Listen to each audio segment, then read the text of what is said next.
Assalamualaikum warahmatullahi ta'ala wabarakatuh.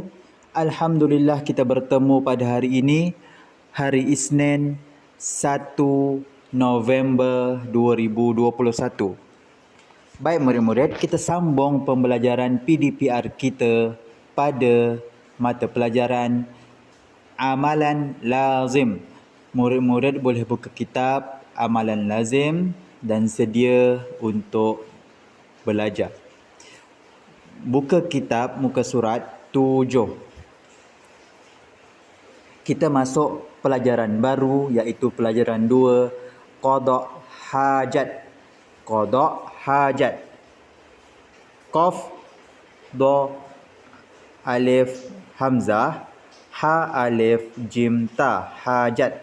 Qada' hajat. Apakah itu qada' hajat? Nanti kita akan tahu. Pengertian qada' hajat. Pengertian qada' hajat. Erti qada' hajat ialah membuang air kecil atau air besar di tempat yang sepatutnya. Erti qada' hajat ialah membuang air kecil atau air besar di tempat yang sepatutnya. Apakah itu qada' hajat murid-murid? Qada' hajat ialah membuang air kecil atau membuang air besar. Kencing atau berak. Jenis qada' hajat ada dua, iaitu satu, membuang air kecil iaitu kencing. Yang kedua, membuang air besar iaitu berak.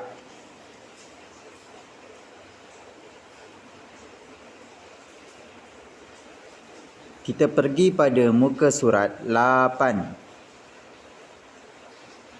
Cara-cara menyucikan qada' hajat. Cara-cara menyucikan qada' hajat. Selepas kita buang air, ada cara-cara untuk kita membersihkan kemaluan kita, iaitu dengan cara beristinja atau bahasa Melayunya bercebok. Selepas membuang air besar atau air kecil, kita mestilah bercebok. Cara menyucikan qada' hajat ialah dengan beristinja, yakni bercebok.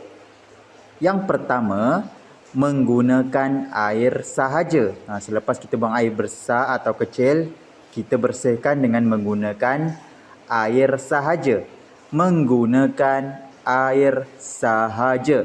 Yang kedua, menggunakan benda-benda kesat seperti batu, sekurang-kurangnya sebanyak 3 kali. Kalau tak ada air, kita boleh menggunakan batu untuk membersihkan. Sekurang-kurangnya 3 biji, 3 kali batu.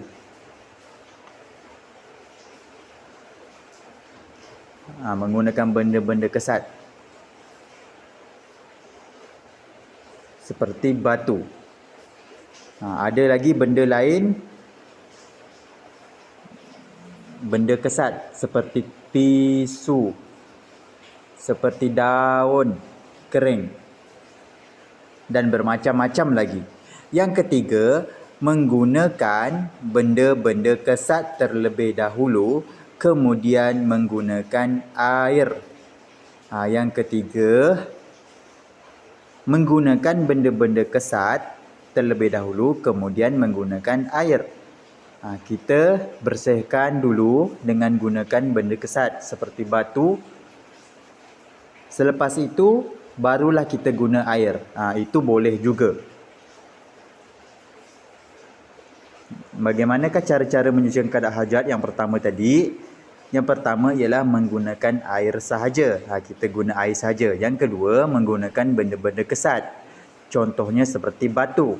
Tapi sekurang-kurangnya sebanyak 3 kali. Yang ketiga, dua-dua guna. Tapi yang pertama menggunakan benda kesat, selepas itu menggunakan air. Itu sahaja pembelajaran pada hari ini. Apa kita belajar tadi? Kita belajar tentang qada' hajat, iaitu membuang air kecil dan membuang air besar. Qada' hajat ada dua. Yang pertama ialah buang air kecil, yang kedua membuang air besar. Kita belajar apa lagi? Kita belajar cara-cara menyucikan qada' hajat. Cara-cara untuk bercebok. Yang pertama kita guna air sahaja, yang kedua menggunakan benda kesat, dan yang ketiga menggunakan benda kesat dan menggunakan air. Okey, untuk tugasan sila salin maksud pengertian qada' hajat, jenis qada' hajat dan cara-cara menyucikan qada' hajat. Sila salin di dalam buku tulis. Assalamualaikum warahmatullahi taala wabarakatuh.